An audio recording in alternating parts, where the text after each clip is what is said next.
What's going on, gang? Kawaii50 here with another Honkai Star Rail video for ya, and it is time to talk about a character whose album I've basically had on repeat ever since it finally released on Spotify. They knew we needed it immediately, and I am super excited that I get to listen to it. That's right, it is time to talk about Robin. We are going over Robin's skill, ultimate, talents, teams you can run her on, things you want to equip her with, basically everything you need to know to ensure your Robin is able to adequately support your team. And that is me absolutely underselling it, because she is going to do a lot more than just that.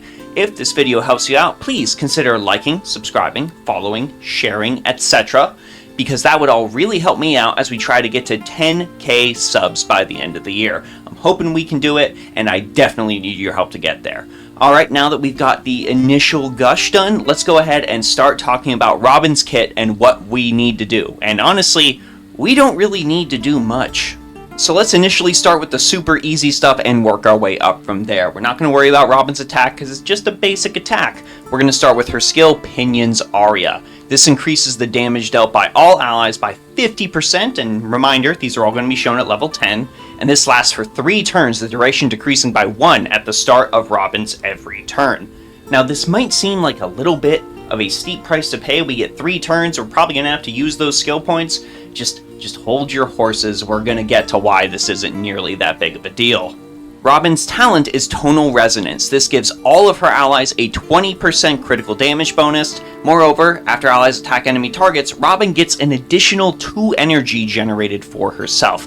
Now this is very, very necessary because her energy cost to use her ultimate is 160, which is some of the highest we've seen in the game so far. But honestly, that 160 energy is really necessary in order to pull Robin into check, because her ultimate is absurd.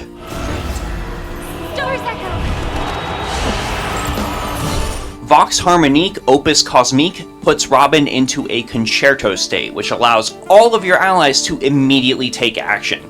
That's right, if you know Bronya, if you know Sparkle, you know the ability to immediately make an ally get a turn is incredibly powerful, not just for standard content, but when it comes to things like Pure Fiction and Memories of Chaos, where the amount of turns you have to finish a fight are the difference between 2 stars or 3 stars, being able to cheat your way into a turn order is incredibly strong. When Robin is in the Concerto state, all allies get a 22.8% attack increase, plus 200. Moreover, after every attack by allies, Robin does additional physical damage equal to 120% of her attack one time. This is fixed at 150% crit damage, and it will always crit. While Robin is holding her concert, she is completely immune to crowd control buffs, and cannot enter her turn or take action until she is done. The Concerto countdown will appear on the action order bar. When the Concerto's countdown begins, she will exit the state and immediately take action. The countdown has its own fixed speed of 90. Now, there are several things we are going to want to keep in mind when it comes to using Robin's ultimate. To start with, you really want to make sure you are going to be sinking a lot of stuff into attack, and we're going to get into relics to talk about how you can make that possible.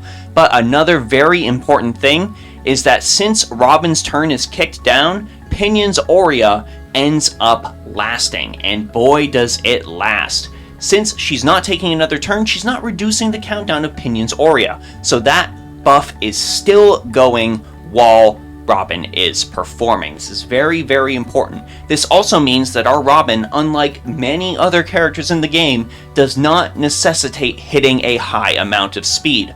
All you'll really need to do is try to get her to at least 120, because this means that she is likely going to immediately advance herself to the top of the turn order to use her buff, thanks to her Major Trace Coloratura Cadenza, which gives her a 25% action advance.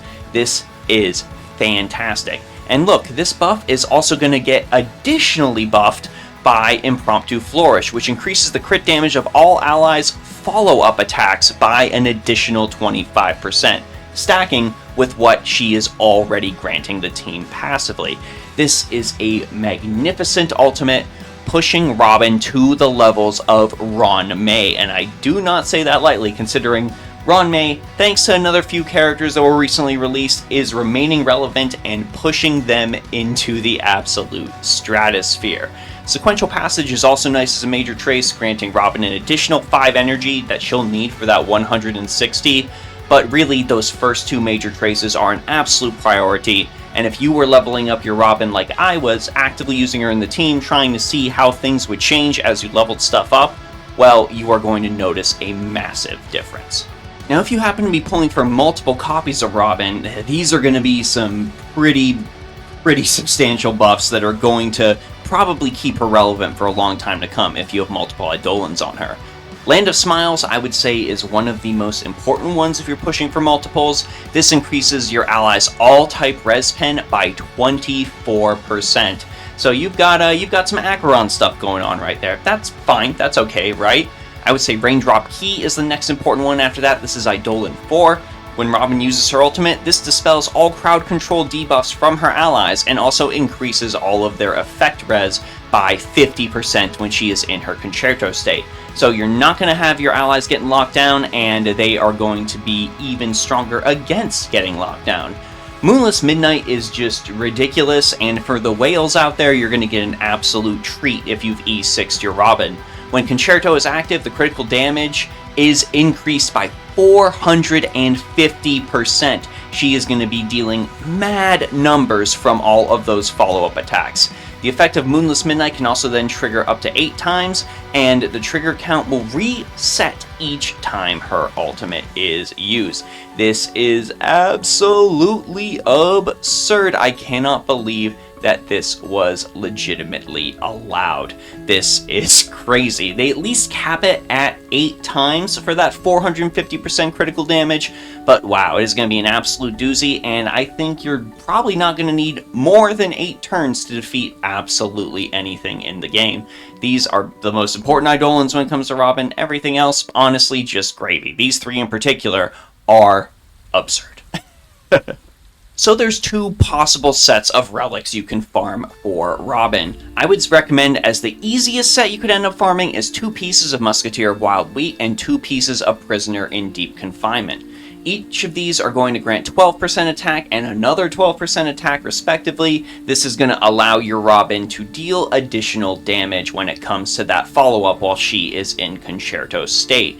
This isn't necessarily the absolute best in-slot you could give her, but it is going to be a heck of a lot easier to farm than trying to get perfect substats on this other popular option, Champion of Streetwise Boxing. If you are able to go ahead and get this fully stacked, you are going to be seeing a very, very powerful Robin. This is going to be your absolute potent metaed to the max Robin if you end up getting this set. However, this is mainly the best set on paper, and you're going to be farming this for a very, very long time to try to get the perfect substats to make this work. Personally, with how much I'm farming for relics with so many other characters and how much I will be farming for characters that are yet to be released, I honestly don't think farming this is worth it at all. But, I mean, I had to mention the absolute perfect thing on paper, or people would yell at me in the comments. So that is the curse of the content creator. When it comes to planar sets, Fleet of the Ageless is going to be the absolute best. That is going to grant her additional max HP, and when you reach that 120 speed breakpoint, that's another 8% attack on top of that. You're trying to reach that 120 speed anyways, so you might as well get a little additional attack out of it. And the HP is just always good on characters you want to be alive to make your other characters stronger.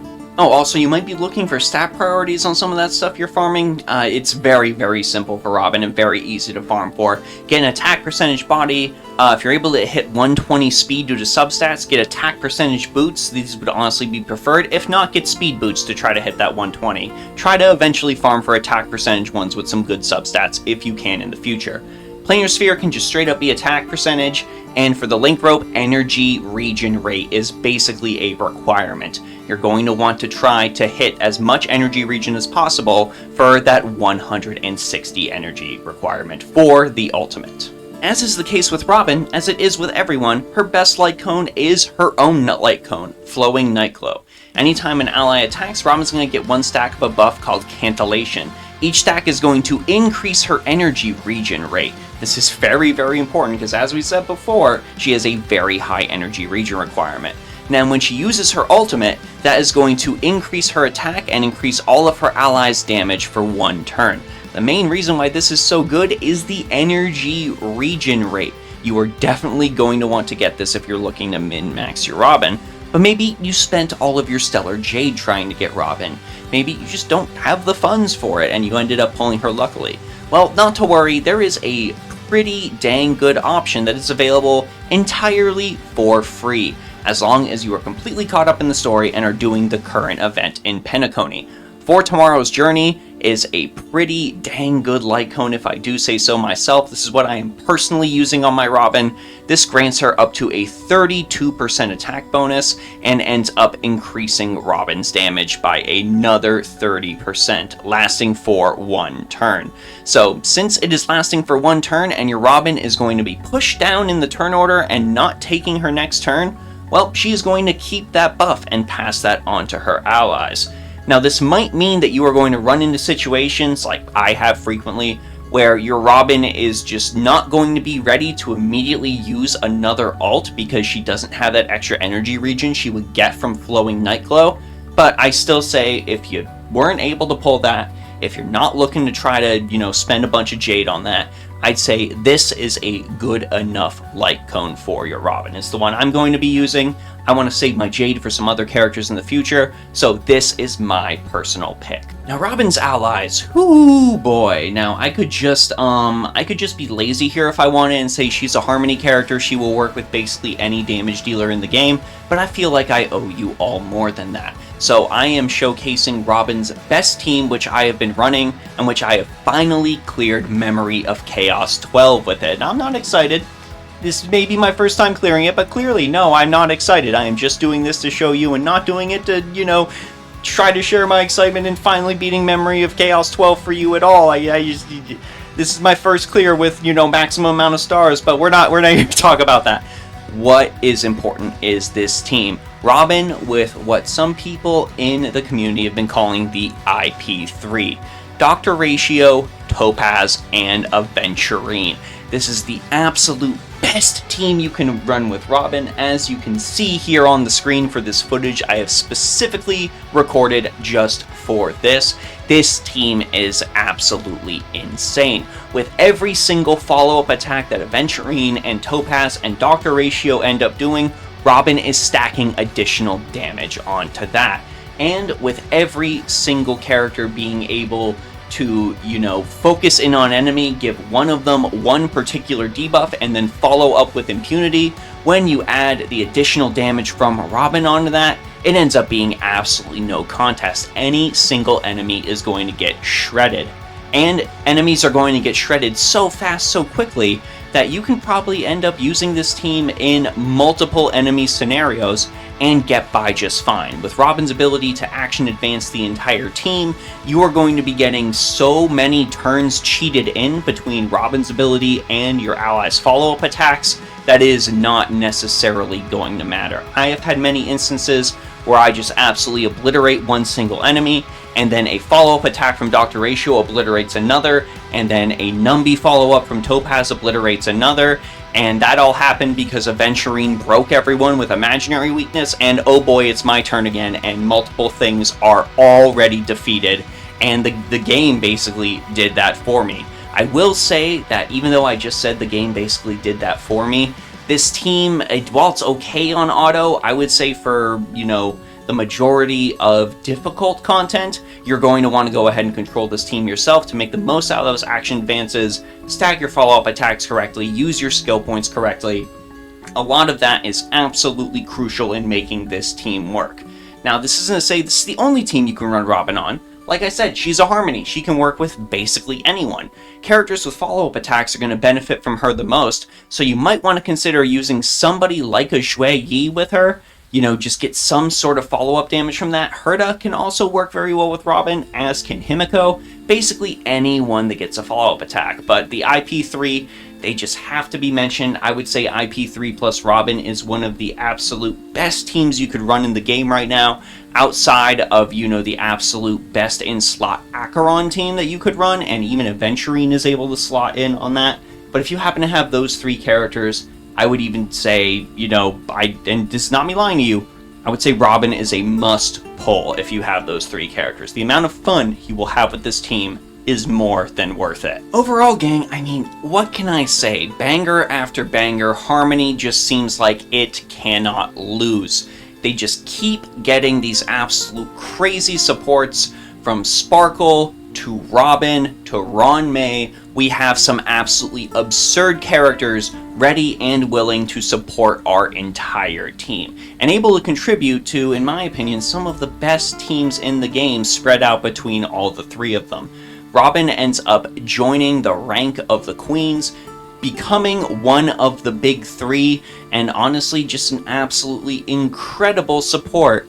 Best with follow-up teams, but really works well with absolutely anybody. If you're newer to the game and you are missing one of the bigger supports, if you're just stuck to free-to-play supports, I would say if you have some Jade saved up, it is absolutely worth your time to roll for Robin. She is going to make the game a lot easier for you. If you're a veteran player, you already have a Ron May, you already have a Sparkle, she might not necessarily offer enough for you to roll because you've already got 2 really, really good supports in your roster. But if you're a fan of follow-up teams, then you're definitely going to want to go ahead and get Robin, because she is the premier support for the follow-up team. They absolutely crushed it with her, both in the story and in a mechanical sense. I do not see how Star Rail can keep getting away with this. But I want to know what you all think, so let me know your thoughts on Robin down in the comment section below. Let me know if you think there's anything I might have missed. Let me know who you're running Robin with. Let me know who you're going to be summoning next. We've got some very exciting characters coming up in the future. And let me know what your favorite song of Robin is. Right now, I've got to say, I've listened to Hope is the Thing with Feathers so much after the end of Penacony, but every single track on that little EP they released is really, really good. Let me know down below. Anyways, gang, that's it for me, Kawaii50. I hope you all have a phenomenal day. Thank you so much for watching to the end of the video, and I will see you in the next one.